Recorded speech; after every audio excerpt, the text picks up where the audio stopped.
Então, por favor, José, pode começar a leitura. Lição de ambientação, capítulo 44.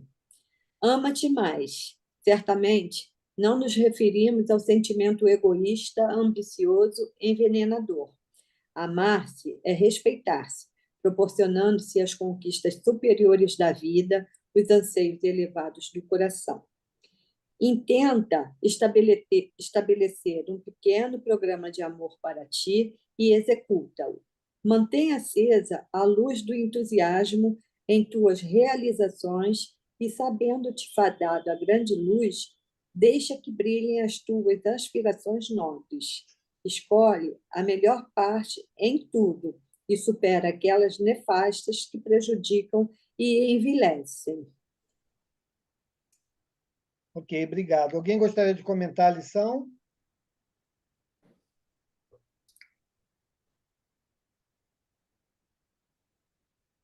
Eu entendo, eu tenho um pouco de vergonha, mas eu vou tentar.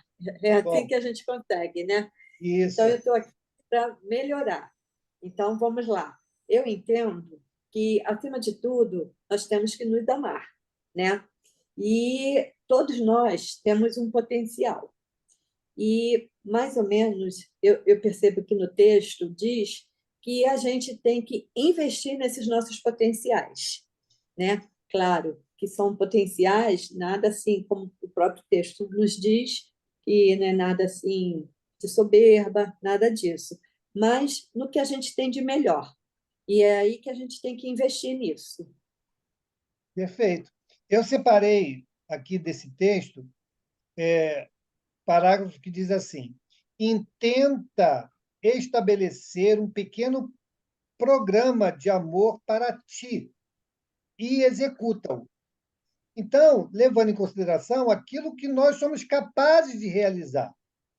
Às vezes a gente projeta coisas que estão muito distantes e nós não estamos ainda prontos para executar. Isso nos frustra. Então, na medida em que a gente consegue estabelecer algo que seja executável por nós, isso nos favorece, isso nos estimula, isso nos impulsiona para fazermos aquilo que nos cabe e que estamos em condições de realizar. Então, esse texto, eu acho que é muito engrandecedor, no sentido de nos estimular ao bem, sempre, mas nos chamando a atenção. Ó, faz o que está ao teu alcance. Né? Não queira dar um salto maior do que as pernas podem alcançar, né? Porque o tombo sempre é frustrante. Então, a gente precisa, sim, de ânimo. Então, fazer pequenas coisas que estejam ao nosso alcance estão contando em nosso favor e nos estimula a fazer cada vez mais, né? Ok. Eu Vamos, destaquei então... o primeiro, Mauro. Oi? Eu destaquei o primeiro parágrafo dela. Ok. Ama-te mais. Certamente não nos referimos ao sentimento egoísta, ambicioso, envenenador. Eu me lembrei aqui muito do transtorno narcísico, quando as pessoas acabam se amando, teoricamente, né? Mas de uma maneira egoística. Então, é o que ela nos alerta aqui. Vamos nos amar? Sim, mas entendendo que nós somos seres imperfeitos, com dificuldades, como você disse aí. Vamos estabelecer pequenos programas. Não vamos dar uma de Narciso, porque senão nós vamos, ao invés de olhar para o poço, nós vamos cair no poço. E aí vai ficar complicado. Ok. Vamos, então, à nossa prece.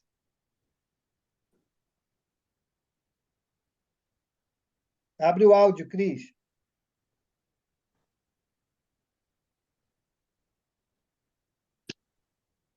Boa noite a todos.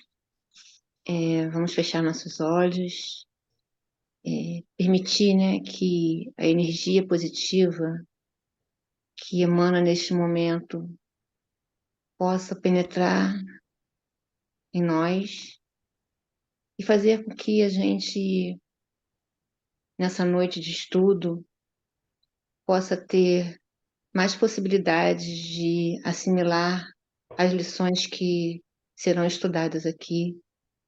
Agradecer os amigos espirituais que nos ajudam nesse trabalho, agradecer os nossos mentores pela proteção e pela ajuda que nos dá todos os dias, não desistindo de nós, mesmo nos momentos mais difíceis, em que a gente não consegue seguir no caminho reto devido às proporções dos acontecimentos do dia a dia.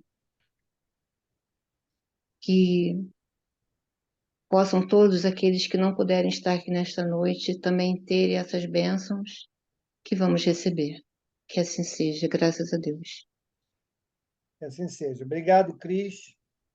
Então, Ronald, por favor, está com vocês e com o Valdemir. Boa noite a todos, mais uma vez. Parábola do mal rico, item 5.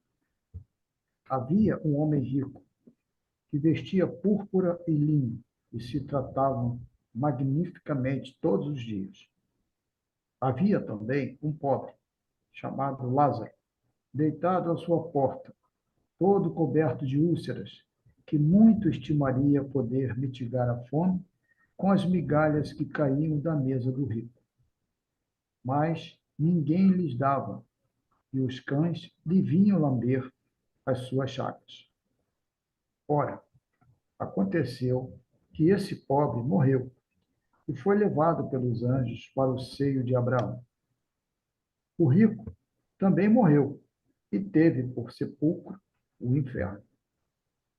Quando se achava nos tormentos, levantou os olhos e viu de longe Abraão e Lázaro em seu seio, e exclamando, disse estas palavras: Pai Abraão, tem piedade de mim e manda-me Lázaro, a fim de que molhe a ponta do dedo na água para me refrescar a língua, pois sofro horrível tormento nessas chamas. Continuo? Vamos começar a conversar aí, né, Ronald? Todos nós aí vamos conversar. Lembrando esse capítulo 16, não pode servir a Deus e a Mamon. Mamon aqui significando dinheiro, posses, poderes, bens materiais. Então, fora ou um pouco em oposição à parte espiritual. Lembrar também que está uma parábola. Jesus está contando uma historinha e contando para um povo, a época dele, contextualizando a situação, para um povo analfabeto, camponês, agricultor, pastores, pessoas com pouco conhecimento ou quase nenhum conhecimento. E há muito simbolismo dentro das falas evangélicas. E dentro desta parábola há muito simbolismo. Depois, eu vou até colocar no grupo alguns textos do Emmanuel, do André Luiz, do Humberto de Campos, que comenta esta parábola para enriquecer nosso conhecimento. Ele fala aqui que teve por sepulcro o inferno. Inferno aqui, dentro dos aspectos da doutrina espírita, lembramos, não é aquele local geograficamente determinado. Sepulcro é o estado de consciência, o estado de espírito. Esse homem, ou esse rico da parábola, essa pessoa que Jesus criou aqui, essa personagem, vivia nos esplendores e não estava preocupado com alguém que estava à sua porta morrendo de fome.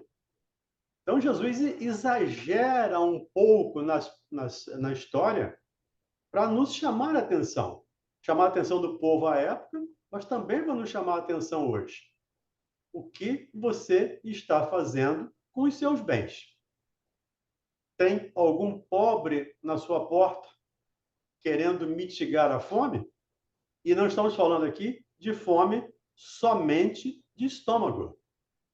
Então, nós temos muitas outras fomes.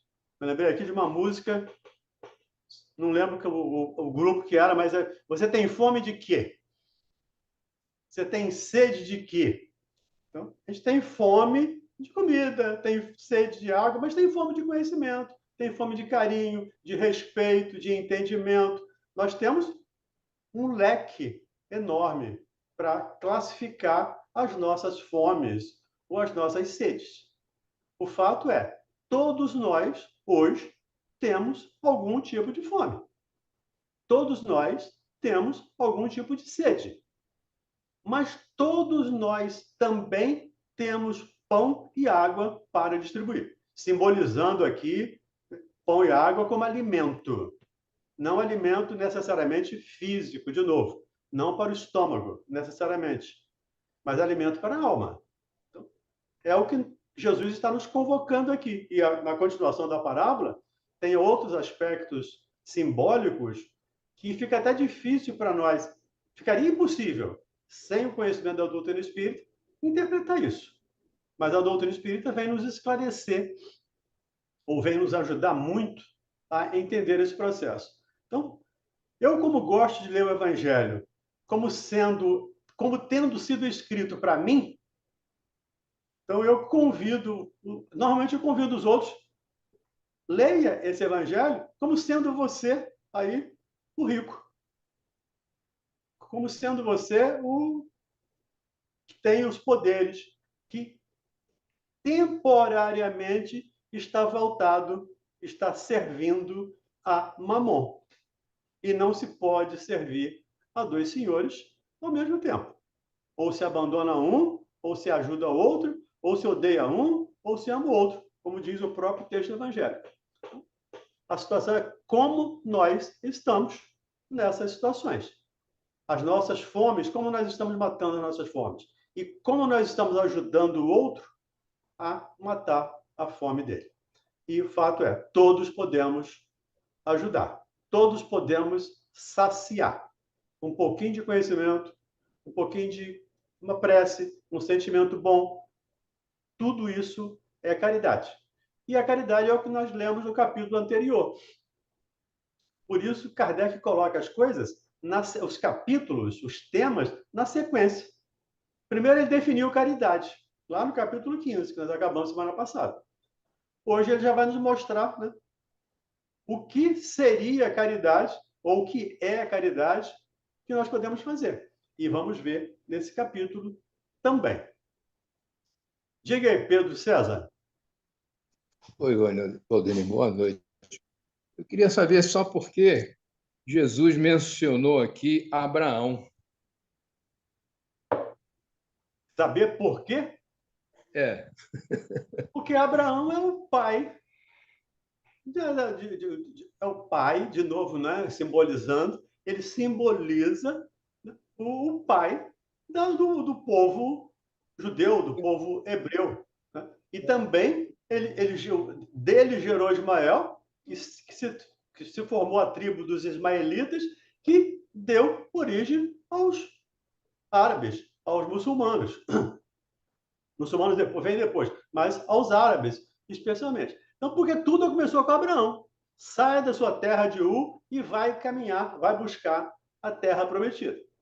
Então, quando você chegar lá, você vai ter uma descendência tão grande quanto as estrelas do céu. Tudo isso, de novo, hipérboles, metáforas, simbolismos. A gente precisa trazer isso com calma. Mas Abraão é o pai de todos. Os nossos irmãos evangélicos nos dizem muito isso. Eu convivo com os evangélicos, então eu vejo muito isso. Né? Meu pai está no seio de Abraão. Eu vi meu irmão, já viu meu irmão consanguíneo falando isso. Nosso pai desencarnou. O meu pai está no seio de Abraão, está nos braços de Abraão, está no céu beatífico, naquele céu de anjinhos tocando harpa lá, segundo a perspectiva deles. Eu entendo assim, tá, Pedro? Mas, de novo, como eu costumo dizer aqui, é a minha percepção, é a minha maneira de ver. Fica aberto para outras percepções. Então, é exatamente ok. isso. Pedro, à época, Jesus estava trazendo lá as suas orientações, fazendo suas reflexões, mas o que se tinha da época de conhecimento? Lei mosaica, Velho Testamento. E a referência era mesmo Abraão. Quando se queria se reportar a algo superior, né? A origem de tudo, A origem de tudo era Abraão. Então, Jesus, como participante daquela sociedade, não podia falar outra coisa. Então, a referência era mesmo ou os ditos bíblicos, os ditos mosaicos, ou então a referência daquilo que o povo já tinha como entendimento, senão fugia demais a capacidade de compreensão. Perfeito. Tudo bem? Bel não vai falar nada hoje, Bel? Continuando. Então vamos lá, Jonas. Mas Abraão lhe respondeu: Meu filho, lembra-te de que recebeste em vida os teus bens e de que Lázaro só teve mais. Por isso, ele agora está na consolação e tu nos tormentos. Continua? Não, só lembrando, ele está nos tormentos não é porque teve bens. Porque ter bens, aí, esclarecimento da doutrina espírita. Ter bens não nos faz padecer. Ter bens não nos faz ir para o umbral ou para o inferno, para o Hades. Ele está no sofrimento porque não soube utilizar os bens que recebeu. Dentro aí já do ensino do Cristo, ele não soube multiplicar os talentos que lhe foram emprestados. Ele não soube aplicá-los. Por isso ele está no tormento. Mas não está no tormento, como eu disse. Abraão respondeu: ele agora está na consolação, e tu nos tormentos. Não é porque teve bem, mas porque não soube aplicar os bens. Como dissemos anteriormente, Claro que eu te interrompi, né? eu percebi. Como dissemos anteriormente, mesmo não tendo nada em termos materiais, nós podemos, né, saciar a sede de alguém. Então, não é porque ele teve bem que está no tormento. Fala, Bel. Porque eu também queria falar que eu lembrei também que não só porque ele teve males, que ele vai estar na consolação também. Sim, perfeito. Porque nós já estudamos o capítulo 5 do Evangelho, e lá tem o item, escrito, o bem e o mal sofrer. Então, se eu fiquei nos tormentos, mas não fiquei equilibrado, tranquilo, resignado, não que eu não sem lutar, mas tendo lutado, trabalhado, me esforçado, não conseguido, é preciso a resignação. Então, nem uma coisa, nem outra. A Bel lembrou bem esse lado oposto. Estar nos tormentos também não significa direto para os braços de Abraão. Não significa direto ir para o nosso lar, lá para o Ministério da União Divina. Então, a gente precisa ter os bens, ou precisa ter os tormentos, ou passar pelos tormentos que nos forem designados, mas de maneira equilibrada, de maneira resignada, né? Para trazer a palavra que a gente usa muito aí. Ademais, posso? Sim, por favor. Ademais, existe para sempre um grande abismo entre nós e vós, de sorte que os que queiram passar daqui para aí não podem, como também ninguém pode passar do lugar onde estás para aqui. Aqui é outra complicação, se a gente não pegar a doutrina espírita. Ademais, existe para sempre um grande abismo entre nós e vós, onde não haverá possibilidade. Dentro desta figura, dentro desta fala de Jesus, o inferno passa a ser eterno. Porque quem está no inferno não sai, quem está no céu não pode ir no inferno. E é esses textos que eu mencionei anteriormente, que eu vou depois incluir no grupo, esclarecem essa situação. E a doutrina espírita também nos esclarece. Esses bens não são, esses males, digamos assim, não são eternos. E o que Jesus disse, novamente, foi respeitando as leis de Moisés para aquele povo ainda ignorante. Ele precisava de figuras fortes, de palavras fortes, de imagens fortes para convencer ou para ajudar aquelas pessoas nas suas dificuldades. entendemos hoje, com a doutrina espírita, que esse inferno, ou esse Hades, esse tormento, é eterno enquanto eu permanecer nessa sintonia. Então, ele vai ser eterno, como disse o Vinícius de Moraes lá, né? Posto que a chama que seja eterno enquanto dure. Ele vai ser eterno enquanto durar a minha sintonia com o mal. Não quer dizer que o bom não pode ir lá sair do céu e ir lá para o inferno? Pode. Quem leu o livro Nosso Lar, lembra lá do Clarencio e da mãe do André Luiz, buscando, visitando no umbral e auxiliando. E todas as equipes lá do Nosso Lar indo ao inferno, aspas aí na palavra, ajudar aqueles companheiros. Então, essa fala de Jesus está muito centrada naquela cultura, naquela ideia, e ele deixou, daí de novo a gente vai voltar ao Evangelho de João, ele nos garantiu, ou nos prometeu, que o Pai nos mandaria um outro Consolador para esclarecer coisas que ele ainda não podia esclarecer. E nós hoje estamos estudando dentro desta ideia, ou dentro destes princípios da doutrina espírita. Tudo bem? Então vamos lá. Disse o rico: eu então te suplico, pai Abraão, que o mandes à casa de meu pai, onde tenho 5 irmãos, a dar-lhes testemunho destas coisas, a fim de que não venham também eles para este lugar de tormento. Abraão lhe retrucou: eles têm Moisés e os profetas, que os escutem. Não, meu pai Abraão, disse o rico. Se algum dos mortos for ter com eles, farão penitência. Respondeu-lhe Abraão: se eles não ouvem a Moisés e nem aos profetas, também não acreditarão ainda mesmo que algum dos mortos ressuscite. Isso está em Lucas, capítulo 16, versículos 19 a 31. Aqui tem outra passagem interessante. A evocação dos mortos, que tinha sido proibido por Moisés. Essa comunicação entre os mortos. Pede, então, a esse morto, Lázaro, que vá até a casa dos meus pais e avise os meus irmãos. E Jesus não o repreende. Na parábola, ou Abraão, não o repreende. Porque isso é um processo que a doutrina espírita ratificou. Essa comunicação entre os ditos vivos e os ditos mortos.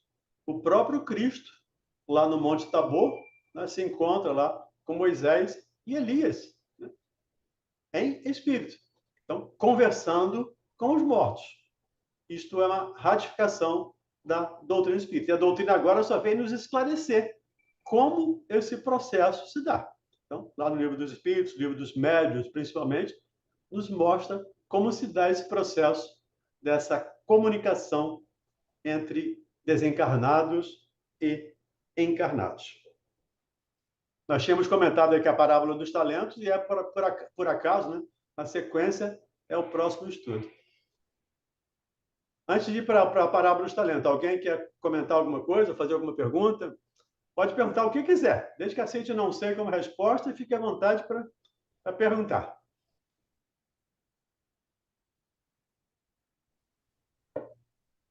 Ninguém quer perguntar nada, vamos. Então vamos. Parábola dos talentos, item 6. O Senhor age como um homem que, tendo de fazer longa viagem fora do seu país, chamou seus servidores e lhes entregou os seus bens. Depois de dar 5 talentos a um, 2 a outro e 1 a outro, a cada um, segundo a sua capacidade, partiu imediatamente. Então, o que recebeu 5 talentos, foi-se, negociou com aquele dinheiro e ganhou 5 outros. O que recebera 2, ganhou, do mesmo modo, outros tantos. Mas o que apenas recebera um, cavou um buraco na terra e aí escondeu o dinheiro do seu amo. Passado um longo tempo, o amo daqueles servidores voltou e o chamou às contas. Veio o que recebera 5 talentos e lhe apresentou outros 5, dizendo: Senhor, entregaste-me 5 talentos. Aqui estão. Além desses, mais 5 que ganhei. Respondeu-lhe o amo: servidor bom e fiel, pois que foste fiel em pouca coisa, confiar-te-ei muitas outras. Compartilha da alegria do teu Senhor. Só um minutinho, Ronald. Acho que vale a pena dar um comentário aí. O que são esses talentos, dentro da nossa percepção? Oportunidade. De fato. O que eu tenho de fato desses talentos? Vocação, sua vocação, sua aptidão para certas coisas. E as oportunidades que eu vejo muito como oportunidades que foi nos dado. É aquele negócio, né? Quanto mais se dá, mais se cobra, né? Quem mais? Mas ele aqui ele fala ele entregou os seus bens. Bens aí eu entendo como moeda, dinário, enfim. Sim, isso aí é um simbolismo. É símbolo. Isso aí é um simbolismo. Eu acho que eu desliguei o vídeo, Carol, eu desliguei o vídeo porque a internet hoje está ruim, eu estou ouvindo vocês muito mal, está travando o tempo todo. Eu acho que é paciência, eu acho que são virtudes, eu acho que eu entendo os talentos dessa forma. Paciência, caridade, não sei. Perfeito. Mais alguém?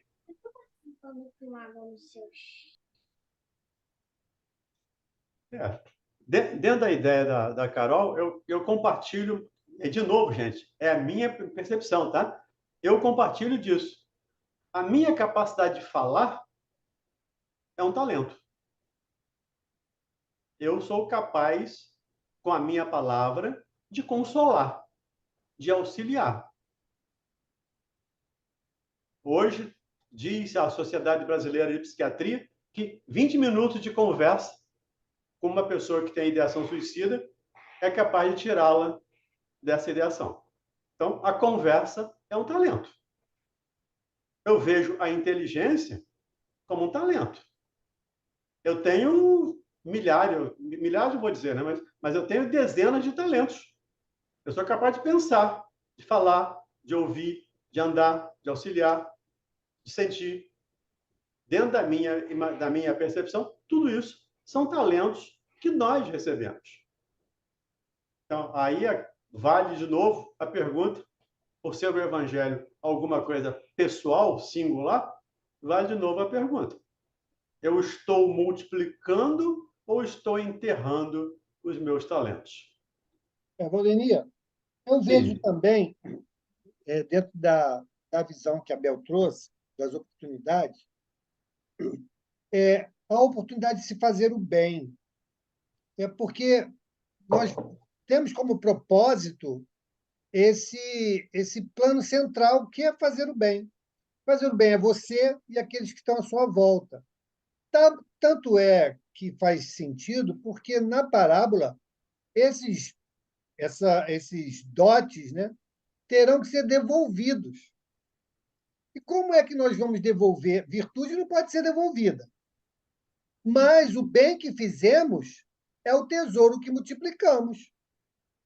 Né? Então, nas oportunidades, claro, usando todas essas ferramentas, né, que nos ajudam na nossa própria evolução e nossa melhoria, mas as oportunidades de se fazer o bem é que, nesse sentido da parábola, se encaixa, porque é algo que eu vou ter que devolver. Como é que eu estou devolvendo a oportunidade que me foi oferecida? Multiplicada, qualificada ou enterrada? O que eu fiz com as oportunidades que diuturnamente nos são dadas? Né? Então, nesse contexto, nessa abordagem, também faz todo sentido enxergar os talentos como sendo aquilo que nos foi ofertado. O que Deus nos ofertou que eu tenho que devolver? Né?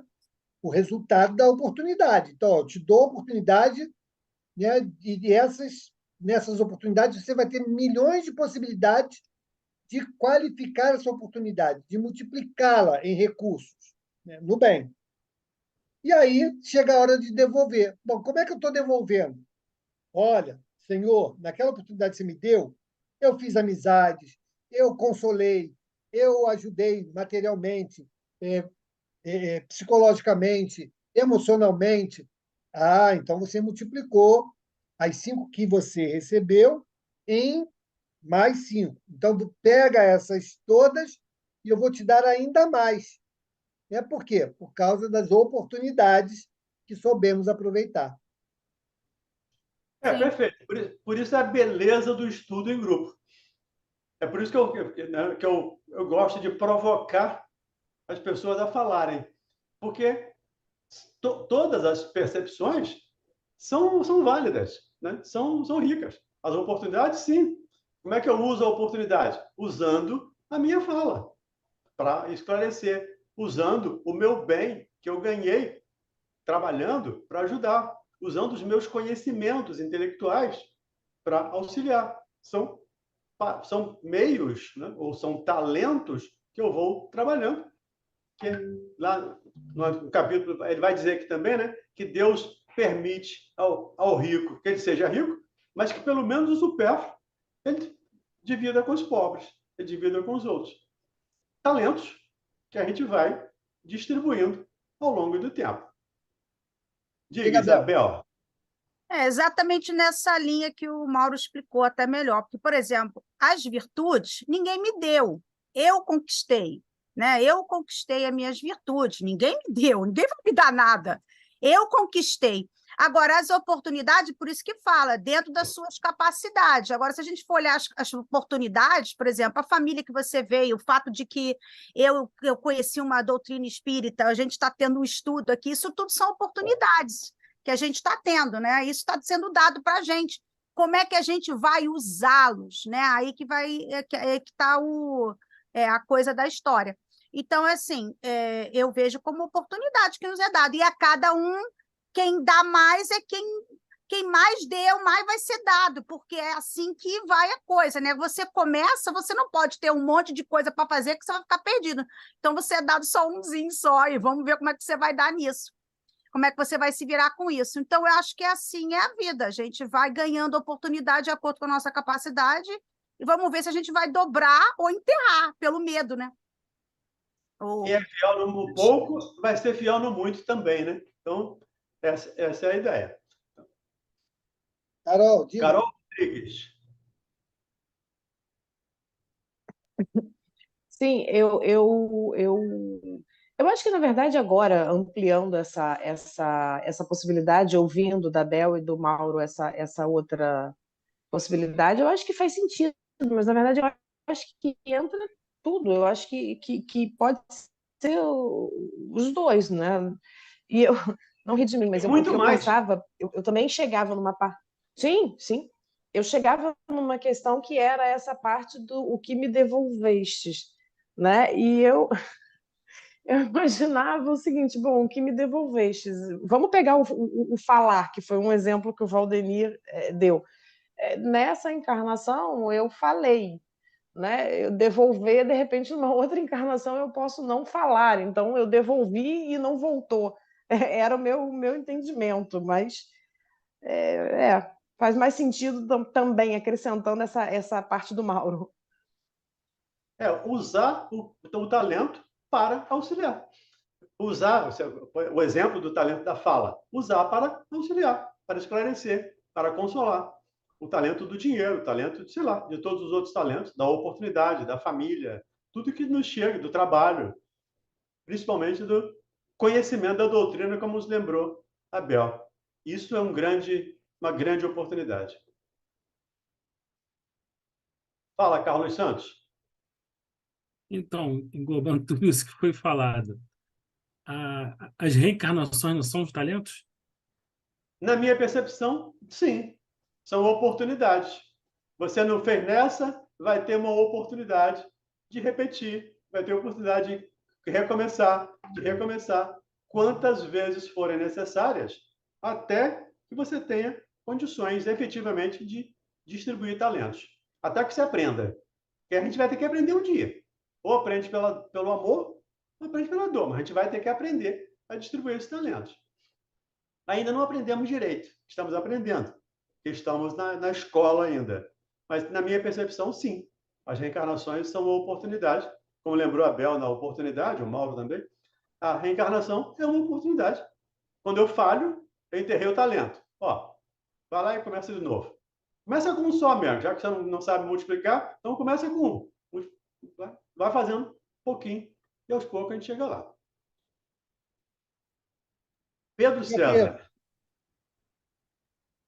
Então, Valdenir, também poderíamos considerar que a mediunidade seria também um talento? Dentro da minha percepção, sim, Pedro. Porque com a mediunidade... Porque a gente vê, Mauro sempre fala no irmão Walter, né? Nós temos a nossa irmã Ivone Pereira, Francisco Ponto Xavier, foram pessoas que realmente desempenharam uma grande missão, né? E deram conta do recado, né? Nós estamos aqui, de certo modo, não pelo Chico, mas com muitos esclarecimentos via mediunidade do Chico. Mais de 400 livros escritos, são 400 oportunidades que ele distribuiu para milhões de pessoas. O livro Nosso Lar já teve mais de 20 milhões de exemplares vendidos. Então, são 20 milhões de pessoas que foram esclarecidas, se quiseram se esclarecer, através da mediunidade do Chico. Acho que é um grande talento e que ele multiplicou admiravelmente bem. De novo, dentro da minha percepção. Ok. Diga, Mauri. Abre o áudio. Aí eu estou me lembrando de Salomão, quando ele fala: bem-aventurado todo aquele cujo nome é louvado ao Senhor. Ou seja, o Valdenir falou que, falando, ele esclarece, ele cria novas luzes para a pessoa. Um dia essa pessoa vai voltar atrás e dizer: ó, pai, obrigado por aquela pessoa que me... Quer dizer, você está recebendo de volta. Aquele que esclareceu, aquele que ajudou, aquele que doou, um dia vai ser lembrado. Naquele bem-aventurado, todo aquele cujo nome é louvado. Porque você é um representante do Pai. Ainda não somos, não. Mas a gente se imola naquele de ser o representante do Cristo. É isso aí. Mas ele habita em nós, Mauri. Ainda não somos o seu representante, mas ele continua habitando em nós, mesmo que em latência. É uma questão de explicarmos ou fazermos com que essa semente, né, germine, floresça, frutifique, porque aí depende de cada um de nós, das oportunidades que nós estamos tendo e que precisamos fazê-las, né? Fazer essas sementes multiplicar. Vimos lá na questão 621, lá do Livro dos Espíritos. As leis inscritas ou escritas na nossa consciência. Então, cada um de nós tem Deus dentro de nós, pegando aqui a lei como Deus. Temos a lei escrita em nós, então temos Deus inscrito em nós. Tudo bem, né? Continuando. Continuemos. Só uma observação rapidinho, desculpa. Por favor, Um evangelizador, ele multiplica os seus talentos quando ele passa para cada evangelizando. Às vezes a gente dá em 20 minutos de conversa, né, com uma pessoa com ideação, isso também é multiplicar um talento, certo? Sim. Ok. Ok, obrigada. E como, Carol? E como? Aí, me permita externar a minha opinião pessoal. Talvez seja a melhor maneira de multiplicar talentos. Evangelizando. Mostrando às pessoas o caminho. É claro que ninguém vai caminhar por ninguém, né? A gente caminha por nossa conta. O caminho quem tem que fazer somos nós. mas o evangelizador mostra o caminho. O evangelizador acende luzes para aquelas pessoas que ainda estão na sombra ou na escuridão. Então, na minha percepção, e estamos vivendo aí o dia do professor, né? Vivemos domingo aí o dia do professor, né? O evangelizador é um professor. E o professor, ou a profissão professor, é a profissão mais interessante, da minha percepção, de novo, mais interessante do mundo, mais interessante do planeta. E o Mauro sabe muito de evangelização, o Mauro tem falado muito ultimamente de evangelização, então acho que vale até um comentário, Mauro, em cima do que você tem feito aí, em cima desse trabalho. Esse tema ele tem surgido bastante nos seminários, né? Por conta desse instrumento que, de fato, a evangelização se torna na formação e na conscientização, né, para o homem, né, do mundo de regeneração, do homem de bem, né? A evangelização, de fato, ela é esse instrumento. Mas o que eu queria chamar a atenção foi que, na quarta-feira passada, o irmão Felipe, que é um irmão espiritual, né, da nossa casa, ele falou uma coisa que encaixa bem nesse nosso papo de hoje. Ele falou o seguinte, que a palavra dita ou pensada é a melhor e maior ferramenta de transformação do homem. Porque, de fato, é por esse intermédio que nós conseguimos influenciar, que nós conseguimos levar, compartilhar, multiplicar, né, uma série de recursos que estão à nossa disposição para a produção do bem. E essa frase que ele falou ficou na minha cabeça e se encaixou bem no estudo de hoje, né? Os talentos são múltiplos, né? A reencarnação é apenas a porta que se abre para o uso desses talentos, que são vários. Na parábola, como ele fala bem, a gente está interpretando a parábola, esse Deus esse Senhor que empresta ou que confia os seus talentos, ele espera a devolução. Então, nessa devolução, o que a gente pode devolver? É todo o bem que fizermos ou qual prejuízo que podemos dar àquele talento, né, àquele bem? É o mau uso que fizemos. Então, aí está a relação, né? E o irmão Felipe falou isso lá para a gente, né? Que é a maior ferramenta, né? É a palavra, dita ou pensada, na transformação do ser. E, de fato, é. É por meio dessa grande ferramenta que nós conseguimos orientar, consolar, pacificar, esperançar as pessoas que estão aí em aflição, né? Mauro, me lembrei aqui do Evangelho de João, lá no capítulo 1. No princípio era o Verbo, e o Verbo estava com Deus, e o Verbo era Deus. Então, é o Verbo. Faça-se luz, e a luz foi feita. Então, é sempre o Verbo. E aí o irmão Felipe tem toda a razão. Quem sou eu para dizer que ele tem razão, né? Mas, dentro dessa percepção, sim, ele tem razão, porque, por coincidência, eu também penso assim. A palavra é o grande talento, é o grande instrumento que nós temos para ajudar pessoas, esclarecer, orientar, enfim, é muito importante. E para também prejudicar, denigrir, né? Sim, também se sim, usa o claro. mesmo recurso. Então, de novo, o símbolo do talento ele é bem aplicado nos dois casos. Nos dois casos. Diga, Rosângela. Oi, boa noite. Deixa eu colocar aqui uma dúvida também com relação à mediunidade como uma oportunidade.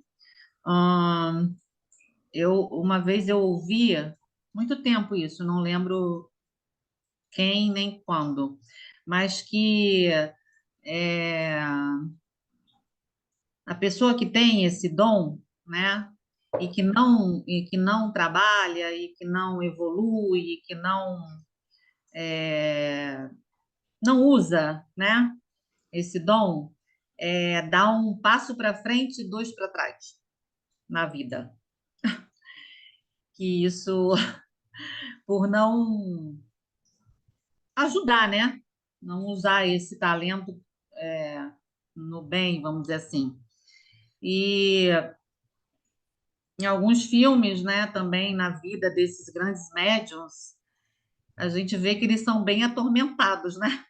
Enquanto não vão assim, né, dentro seguir, né, naquele caminho que é mostrado. Aí a minha dúvida é essa, se você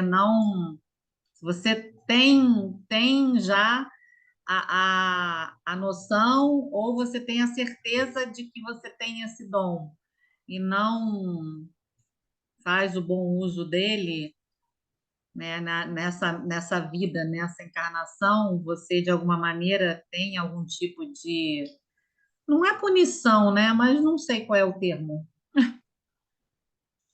Então, Rosângela, nós não podemos assumir a mediunidade como sendo motivação dos nossos problemas, né? É a condução das nossas vidas que nos levam aos problemas ou a solução deles. A mediunidade, assim como a capacidade de falar, de respirar, de olhar, de ouvir, é mais uma capacidade. Mediunidade nada mais é do que isso. Só que a mediunidade, na grande maioria das vezes, principalmente a mediunidade tarefeira, ela é compromisso com muitos. Olha aí os exemplos, nós vamos ver, né? O Divaldo, o compromisso dele não é só com Emmanuel ou com a Joana. O Chico não é só com o Emmanuel. A Dona Ivone Pereira não era só lá com o Charles, né? Esses são os orientadores da tarefa. Os orientadores da tarefa, né? Olha quantos espíritos escreveram por intermédio do Chico. Quantos escreveram por intermédio do Divaldo? Quantos escreveram por intermédio de tantos outros? E tantas coisas foram feitas. O Pedro falou aqui do irmão Walter. Nós tivemos a convivência, eu, Isabel, tia Diamantina, Márcio, convivência com essa criatura, né? Que tinha, não pela escrita, mas tinha um trabalho voltado à cura, né? De quantas e quantas pessoas passaram pelas mãos dele. Então, esses tarefeiros que vêm revestidos da ferramenta da mediunidade é mais um dos elementos do talento, né? Então, fazer bom uso ou mau uso, ou não fazer uso, está dentro da escolha do indivíduo. As consequências da escolha é que vão se retratar ou se apresentar como uma escolha assertiva ou não, que trará naturalmente as consequências. Mas não é que ele está sendo punido por não usar a mediunidade, né? Ele tem livre-arbítrio, ele pode não usar a mediunidade, mas fazer todo o bem, levar ao esclarecimento, né, das pessoas, mas não se ocupar da mediunidade como ferramenta de comunicação dos espíritos. Será que ele estará fazendo, assim, mau uso? Então, quando nós encarnamos, nós não encarnamos como marionetes da espiritualidade, nem engessados na vontade divina, porque ela não existe dessa forma. De novo, nos é dada a oportunidade. Dentro dessa oportunidade, vamos abrir a caixinha da minha oportunidade. O que tem lá dentro? Olha, você vai ter um raciocínio pleno, você vai ter um corpo que te responde à vontade, você vai ter a palavra fácil, você vai ser capaz de acolher as pessoas e você vai ter a possibilidade de comunicação com os espíritos. Beleza, tem todo esse manancial, minha caixinha de ferramenta está completa. O que eu vou usar? Não quero usar nada disso. Fecho a caixinha, vou ficar no sol, vou ficar na sombra. É escolha. Quando eu volto, está na hora de devolver os talentos, não está? O que você fez da oportunidade que eu te dei? Eu já estava cansado demais, fiquei na sombra. É? A consequência é uma. que você fez com a consequência a experiência que eu te dei? Ah, Senhor, olha, eu ajudei a crianças, eu esclareci o ignorante, eu trouxe luz àquelas pessoas que não te conheciam. Ótimo, beleza, venha. E você, outro, o que você fez? Ah, Senhor, olha só. Eu usei da mediunidade para quê? Para que os irmãos espirituais pudessem trazer a verdade espiritual para as pessoas, que pudessem ajudar as pessoas. Ah, ótimo, venha. Então, o fato de usar ou não usar a mediunidade está dentro do livre-arbítrio. Muitas pessoas acusam erradamente, dizendo o seguinte: não, sua vida está dando para trás porque você é médium e não está trabalhando na mediunidade. Tá bom, não trabalho na mediunidade, mas eu faço bem, eu busco ajudar as pessoas, eu sou fraterno, eu. Ué, por que esse detalhe vai determinar os caminhos da minha vida? Não. Então, vamos olhar como eu estou conduzindo a minha vida, quais as escolhas que eu estou fazendo, porque essas são determinantes para que eu tenha uma vida mais tranquila, uma vida mais atribulada. E não o fato em si da mediunidade. Muitas pessoas dizem assim: ah, você é médium, então tem muitos espíritos ali compromissados com você. Tá bom, mas olha só, eu não quero o compromisso da mediunidade. Vim, aceitei, mas não quero. Ok. Você acha que esses espíritos vão ficar desamparados? Não, claro que não, né? Vão ser direcionados, vão ser esclarecidos, mas a minha atitude no bem também pode ajudá-los. Olha lá o caso que o Divaldo conta da senhora que saía nas encruzilhadas, ela era paupérrima, e ela não tinha dinheiro para comer e tinha 3 crianças para alimentar. O que ela saía fazendo? Ela saía nas encruzilhadas, pegava lá os frangos, pegava as farofas, e dizia lá: olha, me desculpem, mas vocês não precisam disso, né? Mas as crianças que estão lá precisam disso. E levava para casa e preparava, e era a comida das crianças. Esses espíritos depois vieram agradecer a ela, porque graças a essa atitude dela, das conversas que ela tinha lá naqueles momentos, eles se esclareceram. E muitos se libertaram daquela condição, né, de achar que precisava daquelas comidas, daquelas oferendas. Então, vejam só. Então, nós precisamos usar a racionalidade que a doutrina nos dá, a lógica e a razão nas nossas reflexões, para não cairmos nas armadilhas, né, que muitas das vezes nós mesmos criamos e nos impedem de seguir adiante, quando ficamos presos a determinados tabus, porque isso é um tabu. Você não tem como comprovar que é isto que está acontecendo, né? Agora, se eu fizer uma reflexão da minha vida, da minha conduta, da forma como eu enxergo a vida e das escolhas que eu estou fazendo, cada ação tem uma reação. Lei de causa e efeito. Ok? Então, é desta maneira, né, que eu vejo, né, que devemos interpretar essa situação. E aí, Mauro, me permita também uma parte aí. O que é preciso ter cuidado nesse caso da mediunidade é o mau uso da mediunidade. Eu posso usar a mediunidade como um instrumento, que ele é neutro, eu uso para o bem ou para o mal, e eu posso utilizar para fazer mal às pessoas. E, inclusive, aí eu estou me prejudicando aquelas pessoas, aquele espírito que está sintonizado comigo para fazer esse mal. E aí, não é só a mediunidade, é qualquer situação. Se o seu olho ou o seu braço for motivo de escândalo, é melhor que você o arranque. Se a sua mediunidade for motivo de perdição, é melhor que você não a tenha. Mas a mediunidade, a grande mediunidade, está lá no capítulo 17 do Evangelho, item 3. É o homem de bem. É nos tornarmos homens de bem. Então, exercendo mediunidade ostensiva, tarefeira ou não, não faz a menor diferença.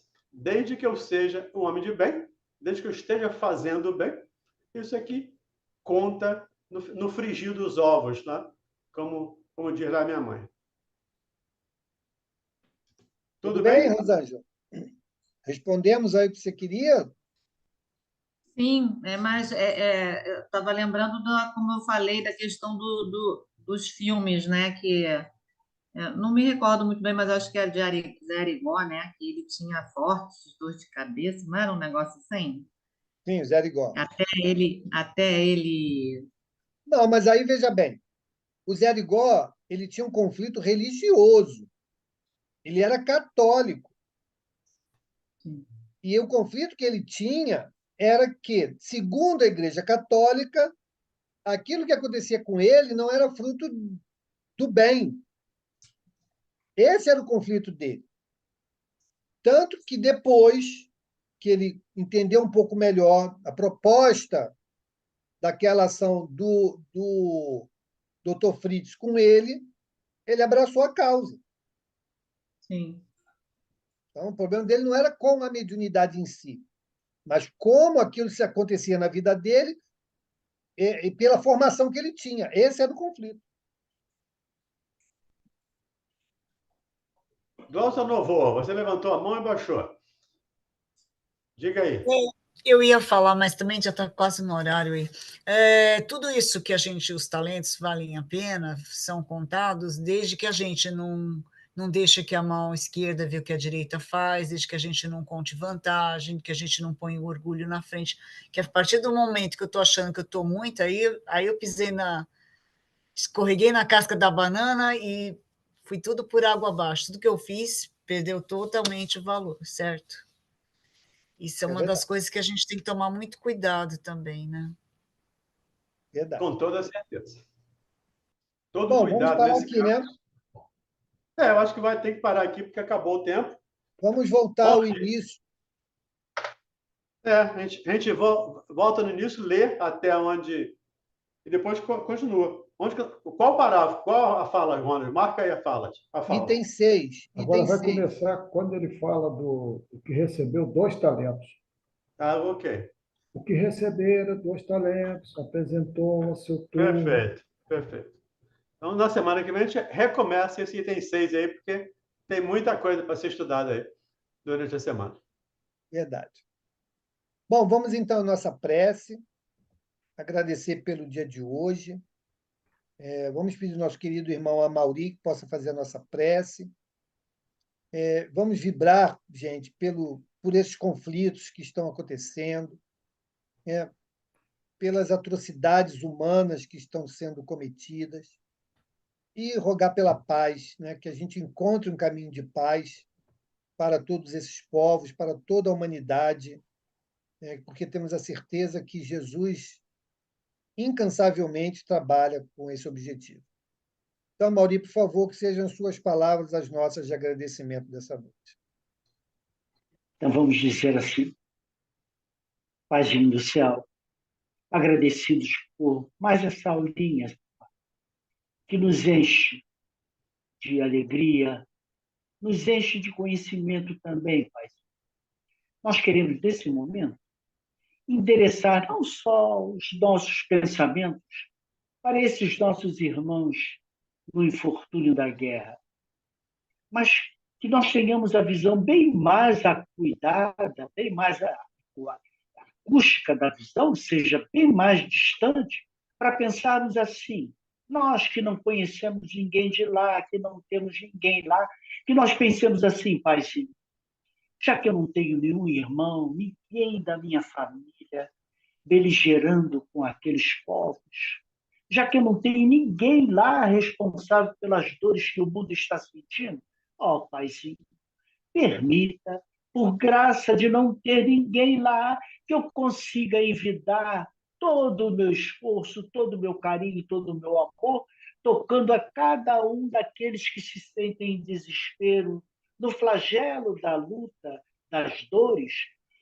Pai, porque mesmo sabendo que está tudo sob seu controle, Pai, eu quero agradecer-te pelo sofrimento de todos eles que nos fazem olhar para o alto e ter dentro de nós a oportunidade de dizer, Paizinho, cuida deles mais de perto, dá que consigamos entregar uma parte pequena daquelas que aprendemos com Jesus, a fim de que possamos ajudar a todos aqueles.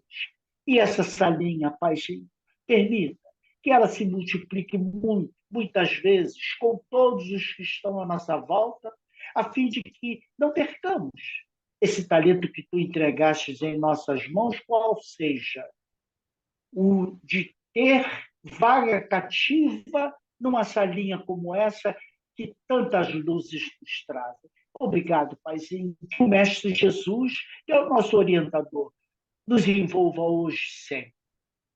Graças a Deus. Graças a Deus.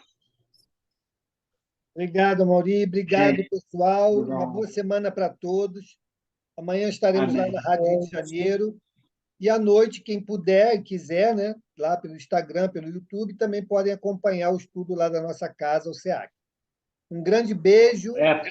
Uma semana feliz para todos.